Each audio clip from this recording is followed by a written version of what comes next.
habíamos hablado de cómo las instituciones del Estado, digamos, van siendo penetradas, infiltradas por aquel grupo que da más miedo. Pero no habíamos explicado la mecánica de forma tan clara.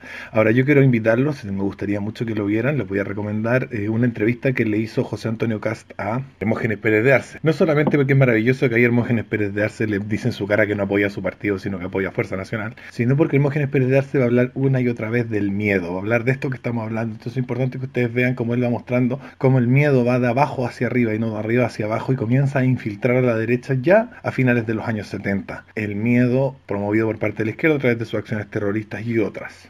Habíamos hablado de los tipos de miedo y del tipo de poder que estos tipos de miedo dan.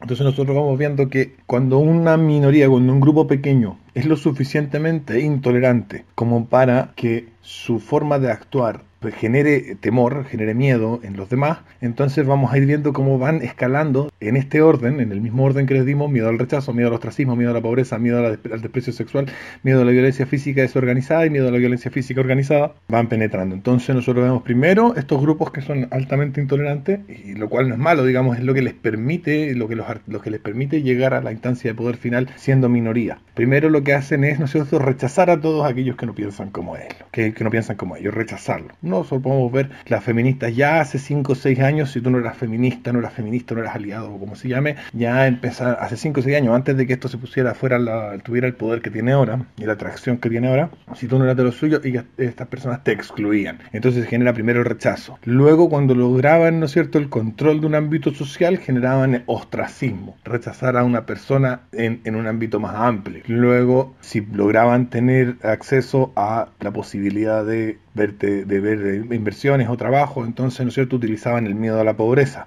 Una de las cosas principales que hicieron fue meterse a lo que son los departamentos de recursos humanos. Las feministas estudiaron trabajo social, estudiaron administración pública, etcétera, para poder irse a trabajar a los departamentos de recursos humanos de la empresa y empezar a echar a los hueones que no eran feministas. También funar empresas que no tuvieran ideas feministas. Pasó, por ejemplo, hace varios años un Virutex que dijo: mi marido trapea el piso conmigo. Era un comercial muy hilarante que se refería a que juntos limpiaban la casa, pero tenía un doble sentido, ¿no es cierto?, un poco chistoso, y las feministas, por ser un doble sentido, un chiste, una gracia que no hace gracia a las feministas, hicieron un boicot y la empresa tuvo que desdecirse, etcétera. Entonces van a pasar al miedo, a imponerse a través del miedo a la pobreza. Después pasamos, ya hace unos 3 o 4 años, unos 2, 3, 4 años, pasamos a la siguiente etapa, que es el miedo al desprecio sexual. Es decir, que empezaron a ponerse de acuerdo los grupos grandes de feministas, digamos, de alguna manera, para no entablar relaciones sexuales con hombres que no pertenecieran a los colectivos. De esa forma obligan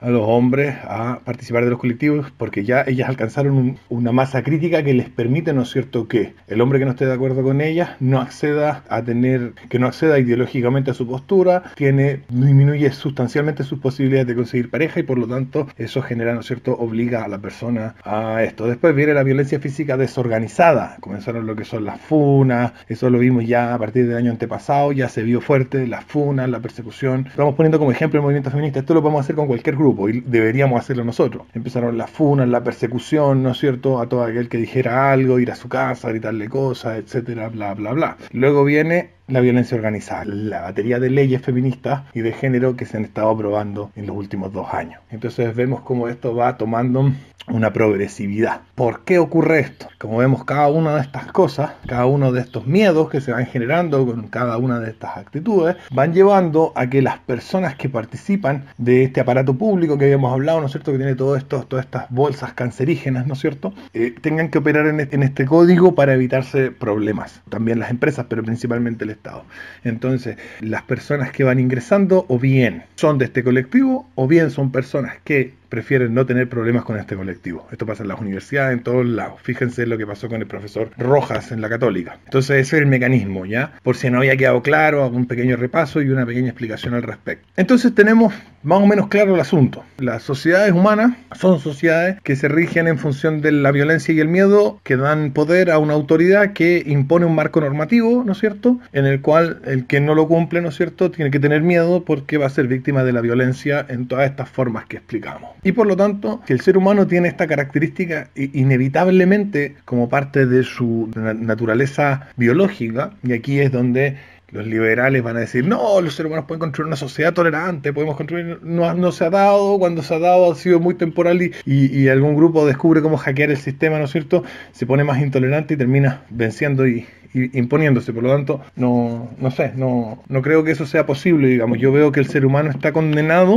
a vivir en un contexto social en el que estos temas, en el que estos contextos se dan, en que este tipo de situaciones se van a dar, sí o sí. Entonces, como estamos condenados a vivir en una sociedad donde unos dan miedo y otros lo tienen, se hace imperativo determinar quiénes son los buenos y quiénes los malos, es decir, discernir entre el componente ético de la variedad de los marcos normativos que presentan todas las áreas sociales, porque en estas opera el miedo. Es súper importante entonces saber, bueno, alguien va a tener que dar miedo, alguien va a tener que tenerlo, van a ser unos parámetros, unos ciertos cánones desde los cuales se va a imponer este miedo y se va a generar este poder. Por lo tanto, como esto no va a dejar de ocurrir, no existe una forma en la que deje de ocurrir, estamos condenados, y aquí es donde, ¿no es cierto?, hago un argumento hacia el conservadurismo, digamos. No existe el marco de la tolerancia, lo que existe es el marco de los buenos y el marco de los malos. Si el marco de la tolerancia no es más que rendir terreno al marco de los malos, vale. Entonces existe una necesidad de saber, a la hora de definir, de decidir, ¿no es cierto?, a través de nuestras acciones, quién vamos a permitir que dé miedo y quién vamos a permitir que lo tenga, discernir quién es el bueno y quién es el malo. No existe otra forma, digamos. Por lo tanto, tenemos que empezar a observar toda la naturaleza moral de cada una de las actividades sociales, porque las actividades sociales tienen una naturaleza moral. Aquí yo no me voy a poner a explicar los valores de la derecha, que lo he hecho en tantos videos y hemos hablado tanto, ¿no es cierto?, sobre lo importante, por qué es importante, por qué es bueno y por qué es importante la propiedad privada, la patria, el respeto de los contratos, un Estado que cumple con su función, que hablábamos, ¿no es cierto?, estaba en Romanos 13, que era darle miedo, que los malos tengan miedo, por lo tanto entra dentro de lo mismo, la soberanía, la independencia del país, lo mala que es la deuda, los componentes éticos más o menos los tenemos, pero normalmente la gente, aquí donde voy a enfrentarme también a los libertarios, pero no solamente a los libertarios, sino también a los nacionalistas, a los nacionalsocialistas y a algunos que se dicen patriotas.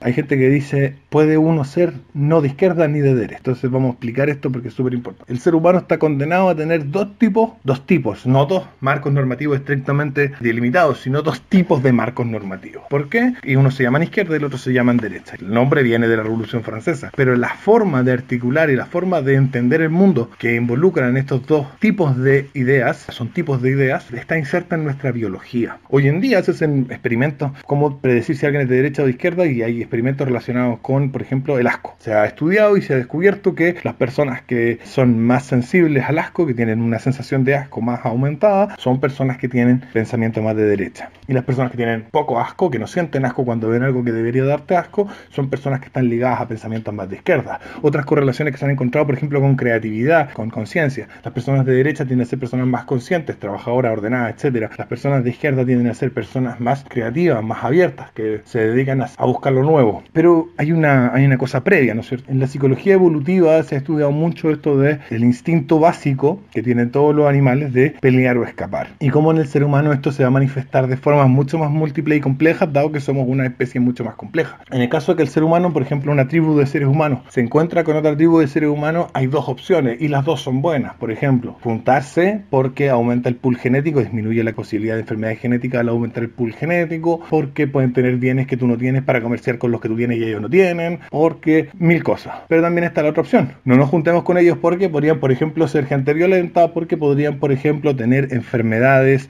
contagiosas que nos podrían dañar, etcétera. Esas dos respuestas ya comienzan a delimitar dos formas, dos respuestas frente al problema que van a dar lugar a las dos formas de ver el mundo que tiene el ser humano. La izquierda, que siempre quiere temerariamente, sin ninguna responsabilidad, avanzar hacia cosas que se le ocurrieron porque se le ocurrieron, creatividad, ¿no es cierto?, falta de asco, vamos para allá, hagamos una orgía, ¿qué malo puede pasar? Y la derecha, que es la que siempre está diciendo, eso podría ser malo, te debe pegar el SIDA, weón, en la orgía, mejor quédate tranquilito en tu casa, weón, cásate y de forma familia, que eso lo venimos haciendo hace tiempo y funciona, ¿no es cierto? Entonces hay una mirada, ¿no es cierto?, temeraria, y otra que es conservadora, una mirada que es irresponsable y una que es a veces excesivamente responsable. Y eso frente a todas las cosas. Entonces, cuando aparecen los nacionalistas, que ellos son de izquierda en asuntos económicos y de derecha en asuntos políticos, entonces ellos vienen y te dicen, no, es que aquí hay que nacionalizar los recursos naturales. Esa es una idea alocada, irresponsable, temeraria de la izquierda. Y al mismo tiempo te dicen, hay que preservar la patria. O sea que esa es una idea conservadora, responsable y sensata de la derecha. Están equivocados, ¿no es cierto? Los libertarios te dicen, oye, mira, no, si yo quiero que las personas tengan propiedad privada, que cada uno se quede con sus cosas, ¿no es cierto? Y que no haya robo y que no haya, que nadie te quite tus cosas o te obligue a hacer algo que tú no quieres hacer con tus cosas, ¿no es cierto? La libertad personal o individual que le llaman, yo le llamaría de otra forma. Y ese es un pensamiento de derecha, es algo sensato, evidente, ¿no es cierto? Sentido común. Por el otro lado te van diciendo, no, es que mira, que hay que comprar y vender las guaguas y vientre de alquiler, ¿no es cierto? Que si tú no podés tener hijos, puta, arrendáis el vientre de otra loca para que se quede embarazada por ti, y vamos consumiendo drogas a lo loco, y también de nuevo la orgía, y que vengan todos los inmigrantes que quieran. Entonces los libertarios nuevamente, ¿no es cierto?, tienen ideas de izquierda e ideas de derecha. El hecho de que existan posturas políticas que tienen ideas de izquierda e ideas de derecha no anulan la izquierda y la derecha. La izquierda y la derecha siguen siendo las dos formas de respuesta que tiene el ser humano frente a un problema. Una respuesta conservadora, sensata, meticulosa, ordenada, técnica, basada en conocimiento previamente adquirido, y una respuesta alocada, desbordada, insensata, descontrolada, que busca algo distinto por el solo hecho de ser distinto y ya como que le llama la atención, ¿no es cierto? Y esas son dos estructuras mentales. Tienen una base genética, también cambian por rango etario y también por experiencias de la vida. Una persona, por ejemplo, que sufre de una enfermedad contagiosa y lo pasa muy mal, va a correrse, que eso está estudiado, políticamente hacia la derecha. Una persona que, por ejemplo, a través de la realización del servicio militar, también se corre políticamente hacia la derecha. Mientras que una persona, por ejemplo, que de joven ha sido abusado sexualmente o se le estuvo acceso a drogas duras o no tan duras durante la adolescencia, etcétera, va a ir corriendo hacia la izquierda. De todas maneras, los años nos van corriendo todos hacia la derecha. Incluso los más radicales llegan a viejos no tan radicales. Los más radicales de la izquierda se van moderando cuando ancianos. Mientras que en la derecha, mientras más viejos, más se van tirando hacia la derecha, porque también hay un cambio a través de la edad. La experiencia nos va llevando a tener una idea más conservadora, más sensata. Por eso siempre el rango etario ahí cambia, ¿cierto? Es súper importante entender eso. Entonces, si nosotros tenemos claro eso, no podemos seguir hablando de que no existe izquierda y derecha.